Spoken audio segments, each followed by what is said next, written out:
SIFTER.com.au.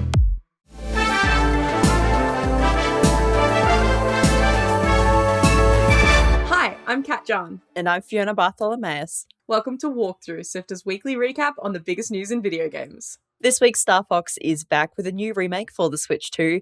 Valve's Steam controller is available to order and they're fighting off the scalpers, and someone has finally found the Diablo IV cow level. Here's the news for Sunday, 10th of May, plus all the upcoming games launching this week. Let's go! Join the SIFTER community on Discord at sifter.com.au/Discord. Nintendo very suddenly announced this week that a Star Fox game is on the way. Literally, they just went, here's a direct about it. It's a remake of Star Fox 64, and we'll see all the main players return, but with massively upgraded visuals and more of a realistic animal style for the characters. It's the same stage layout, but it has new cutscenes, voice acting, 2 new modes, and co-op. So you can play with a friend, and one controls the R-Wing, and the other handles the shooting. Or you can take on another team in the new battle mode, either with your friend or with people online. I must admit, after seeing Fox McCloud in the latest Mario movie, it felt weird seeing this Fox. There's not a lot of facial expressions or emotions. He looks very unanimated for the voice that we hear. Speaking of faces, however, you can also use the game chat camera feature and have a member of the Star Fox team as your avatar. It'll follow your face and facial expressions. It got a bit of mixed reaction from fans, with many joking how many times can they remake Star Fox 64. The 64 essentially just stands for how many times they've remade the game at this point. All that to say though, it will be out on Switch 2 on June 25th, and we'll leave a link in the show notes if you want to watch the direct. We didn't have a show last week, but Valve dropped their new Steam controller, getting it out earlier than the Steam Machine or Steam Frame because, and I quote, it doesn't have any RAM. The reviews are in, and it's looking like a very solid piece of kit, but just be aware, it only works for Steam games. It's incredibly customizable in the software. If you've used a Steam Deck, you'll be familiar with the options, and the 2 touchpads open up a lot of mouse-based games when playing on the couch. There has been a reservation system set up this time as well in an effort to knock out those scalpers who are jacking up the price. That price is 149 Australian dollars or 99 US dollars. There isn't any update so far on the availability of Steam Machine hardware, but according to The Verge, who have been watching shipping manifests, Valve has just imported 50 tons of game consoles. So there is reason to believe it is sooner rather than later, even if it's likely to be very expensive, which we all know it will be. It's been almost 3 years since Diablo IV released, and fans have found a secret cow level. That's right, cows, and it turns out it's a common occurrence in Diablo games, so since the game launch, players have been hunting for the cows. Loathburger on YouTube has finally done it after getting some information and items from the recent Lord of Hatred expansion. He had to complete 3 specific cow quests and then combine the rewards, which gets you a There Is No Cow level achievement. Then after solving a riddle on Cow Island, he made it to the cow level and had to fight a boss called the Cow King. Once you defeat him, you get some cool items, one of which is called Prime Rib, which is pretty great. People are already starting to think that the Prime Rib is actually something that could lead you to something more. Another cow quest, perhaps? A cow god? Obviously, we've majorly condensed how he did it. I've watched a bit of the video, and it sounds like one big conspiracy. It's crazy that people can get all these hints and put it all together. I love when devs do funny things like this, and it's even better when it takes years for people to find it, especially when they have this level of commitment. Bad news, Faye. Nintendo is the next studio to up the price of their console, with the Nintendo Switch 2 increasing from $699.95 Australian dollars to $769.95, or if you're in America, it goes up by $50 to $499 USD. There is a slight glimmer of hope though. Save yourself about 10% by grabbing a console before the 1st of September, which is honestly pretty good of them to give us so much time.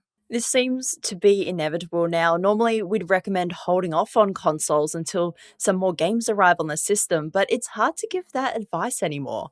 Once someone finally get this RAM crisis under control already, holy moly. Just to recap, PlayStation, Xbox, and Nintendo have now all increased their prices from launch, which is a terrible timeline. Yippee! Once again, we send off my war rig. Flight Simulator 2024 is back with another update, and this time they're going down under. That's right, it's an Aussie update. You get to fly over iconic landmarks and locations, and there are even new rescue missions inspired by the work of the New South Wales Rural Fire Services, which is the largest volunteer fire services in the world. We love our fireys getting a spotlight, and they worked closely with Microsoft on this one and consulted on all aspects and depictions of firefighting in the game. You also get to see one of my favourite things about Australia. Our big things.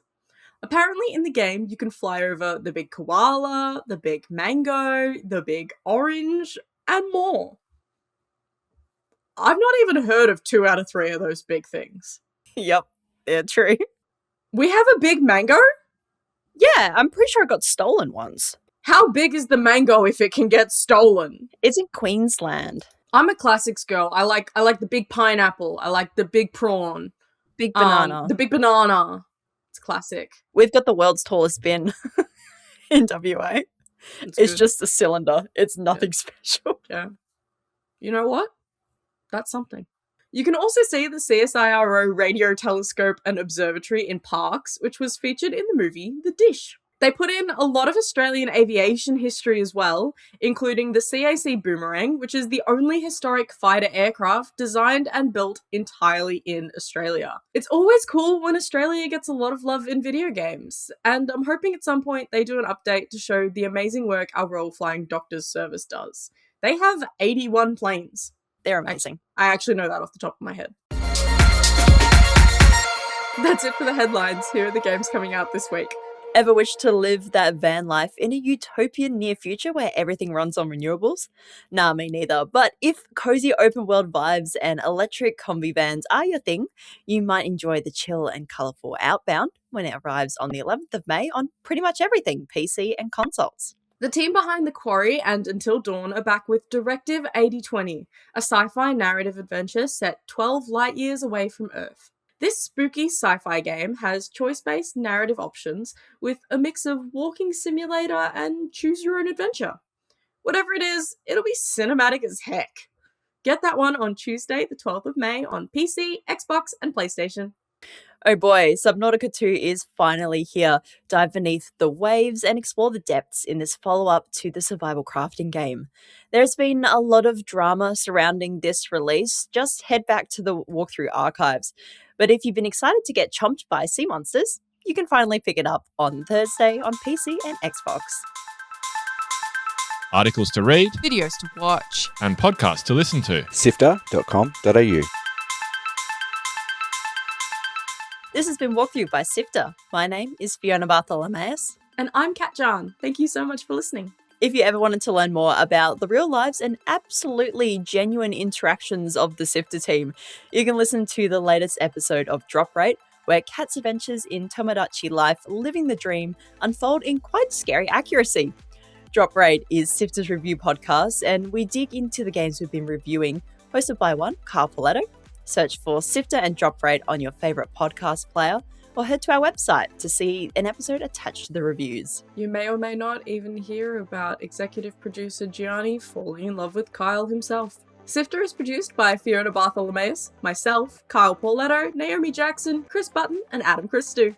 Mitch Lowe is senior producer who edited this episode, and Gianni Di Giovanni is SIFTER's executive producer and script editor. Thanks to Brian Fairbanks from Salty Dog Sounds for composing the walkthrough theme tune, and Audio Technica Australia and Apple for their support of SIFTER's podcasts. And thanks to Brian Fairbanks from Salty Dog Sounds for eventually creating the remix of my weekly yippee.